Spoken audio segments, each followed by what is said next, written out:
think one of the things that really distinguishes Grayson is his choice of media.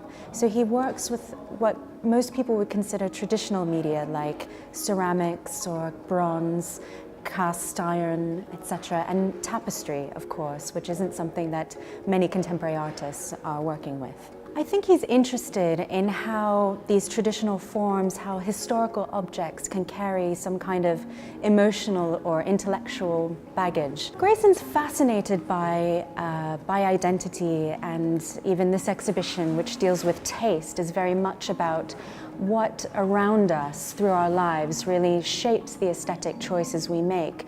Grayson personally was born in the working class in Essex, and of course he's experienced class mobility in his own life.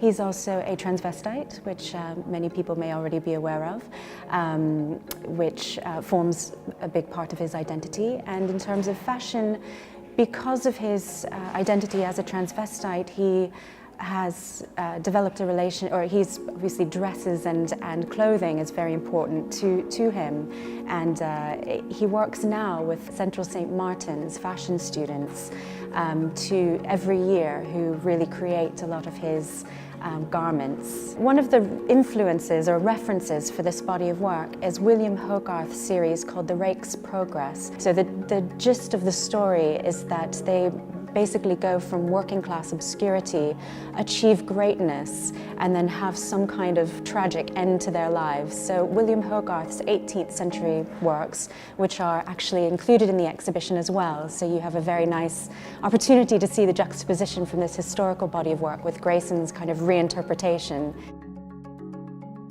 Grayson kind of liked that idea of the narrative arc for a very contemporary version of that tale. So in Grayson's tapestries, Tim Rakewell is born in a working class family, and he traverses the social classes, goes to university, starts a technology company, which later he sells to Richard Branson for many millions of pounds. He becomes very wealthy, has a country estate, which is not without its own problems, and he dies a very tragic death in an automobile accident, as you see in the last tapestry. So in a way, it's sort of telling the story that whatever path kind of through wealth and money and class through life, everyone meets the same end, so it's about what you do in that time period, I guess. People who you see in the tapestries are actually references to a lot of the people he encountered on what he called a kind of safari through the taste tribes of Britain. And a lot of the brands are also those that he encountered along the way. So this tapestry is of course the start of Grayson's protagonist, Tim Rakewell's life. So he's here seen as a small baby on his mother's lap, vying for attention with her iPhone, which is of course the ubiquitous device throughout the entire series.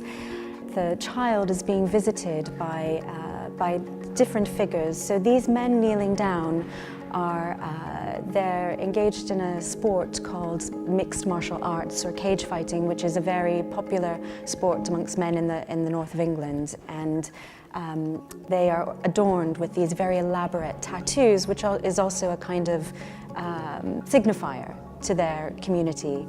They're bringing to the child gifts. One is the football jersey from the local team, and the other is a traditional miner's lamp. So they're kind of emblems of the heritage of the culture and the community that the baby is born into.